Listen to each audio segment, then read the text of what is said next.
Hey, it's your king here to review the festivities this weekend in Nashville, Tennessee. And I want to start out with a roast. Now, ironically, about halfway through, Rick was so hammered, he forgot it was a roast and he thought it was a funeral. He started bawling his eyes out. And throughout the roast, you had old Haystacks Thompson apparently greased some NFL players and some other random folks from the world of entertainment, like Chevy Chase, who got his cameo in under a minute. Apparently, he was probably charging old Haystacks Thompson by the minute. So it was kind of sad to see these folks. It wasn't personalized. They didn't really know who Rick was, and you would imagine that Eric Bischoff would be very personalized in his roast of the Nature Boy. But instead, he got up there and he started promoting his manscaper and pretending like he was shaving his ball hair and his butt hair. It was just very odd indeed. He barely said anything about Flair. And one of those cameos was Chael Sonnen, and between the god-awful look of his neck, Eric Bischoff's neck, and Brian Knobbs from the Nasty Boys neck, I would have demanded a refund just for the trauma of having to look at those necks. So if you bought the roast, think about it. Ask old Haystacks Thompson for a refund. Then you had DDP go up just before Flair, and you know the difference between old Diamond Dallas Page and Jesus, don't you? Jesus doesn't walk the streets of Atlanta thinking he's Diamond Dallas Page. And then Rick gets up there, like I said, bombed out of his mind. He thought he was in a funeral. He was crying, tears pouring down his eyes. He barely coherent in what he was saying.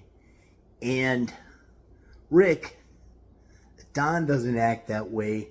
Think about folks who got this thing that weren't from the world of wrestling, because there's been a lot of mainstream press on your last match. Think of what they must think of professional wrestling. And speaking of that, now we're going to get on to the match. Speaking about what they must think about professional wrestling. And on to the review of the show and the match. It's like night and day. I actually enjoyed the show quite a bit.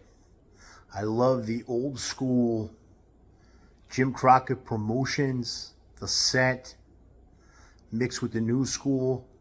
I loved the fact that they had Tony Schiavone and David Crockett, who had broadcasted together back in the day on TBS.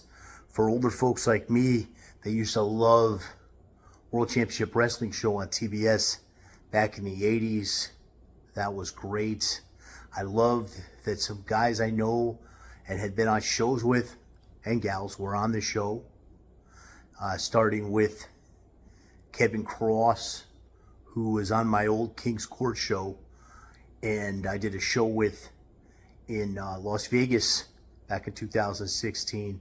And myself being a shooter, I loved the match with him and Harry Smith. He goes by a different name now, but he used to call himself the most vicious shooter, Kevin Cross. He goes by Killer Cross now. And that was a great match. They had a great fight. They went at it.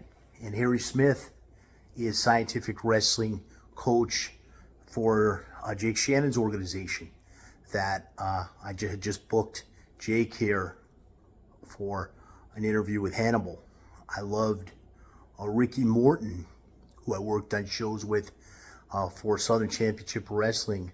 I was on at least half a dozen shows with him back in 2008, 2009 in Lawrence, South Carolina. And he was considered really old back then, and he still looked good. And I kind of prejudged it myself.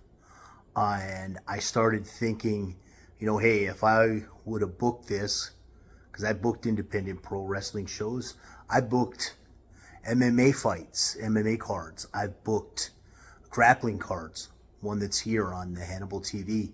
So I have some experience in that area, so I do speak for some experience. And I was thinking, you know, the air is going to be out of the room by the time the Flair match comes on, okay? And I'm thinking they should have put Flair's match first, and they should have had him go against Ricky Morton.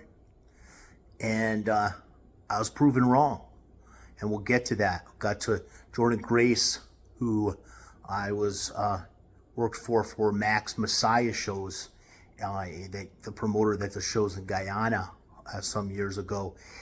That match took people completely out, okay, and took a lot of the air out of the room, and there's a reason for that. I'm going to get to the Flair match, but I want to point this out. During that match, Ellering, who I believe is Paul Ellering's daughter, I think it's her Deborah Ellering, I apologize if I get her first name right, she hurt her ankle right in the opener, okay? When that happened, she should have immediately been finished. Somebody should have hooked her in a toe hold, ankle lock, and taken her out. They never even went after the ankle, so that took the air out of the room. The match was slow, and I'm thinking, God, the next match is going to be Ric Flair, and there's no way that they're going to be able to keep the crowd and keep the energy. And I prejudged that, and I was wrong. Jeff Jarrett came out looking great. Karen Jarrett came out looking smoking hot. What a great heel Jeff Jarrett is. In that final tag team match, man, he helped carry that match. He was old school, an old school heel, and he proved work smarter, not harder. He proved that less is more. Now, Ric Flair was out there looking like Joe Biden, you know, moving very slow. But that actually added to the drama, because I sitting there watching this, and I've been a professional MMA fighter and a pro wrestler myself. I was worried for Flair. I was worried for his pacemaker, you know, and I was legitimately worried. And I think that added to the drama of the match, getting Flair's kids involved, daughters involved, Flair bleeding. It was a good, solid, old school match. I think it went a little long, but they kept the crowd. And man, what a pop at the end of that match.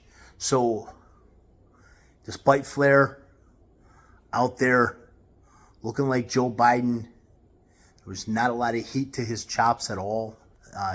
Very slow. That was a great match, and I think it was a great match largely because you had some old school there. Really good old school. I think Andrade was great. Flair's tag partner. I think Jay Lethal was great, but I think it was mainly Jeff Jarrett. What a great heel Jeff Jarrett is, man. What a great heel. Got me in there. The emotion of the match, you could feel the crowd was so into it. Great match. Now, Rick, The Gathering's coming up.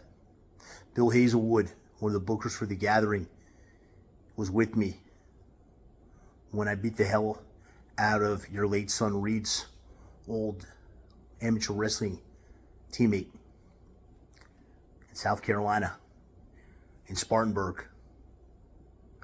And they want you to get your revenge on me. Rick, I've been riding you hard. I had Grantomaniacs in the crowd carrying signs. I had MMA Fight Media bothering you. You can get your revenge on me at The Gathering. I'm being dead serious. I don't want to see you do another match.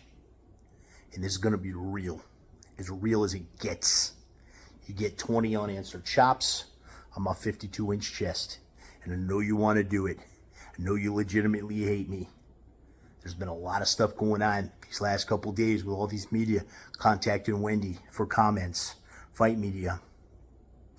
With my Granamaniacs that were there in the crowd in Nashville. So Rick, good job tonight. Not so much because of you, but great show there, old Haystacks Thompson and Rick. If you're game, coming up this month, because we're in August now, The Gathering, Your Revenge, 20 unanswered chops. And I will say it to close this out, because this was your night, Ric Flair. Woo!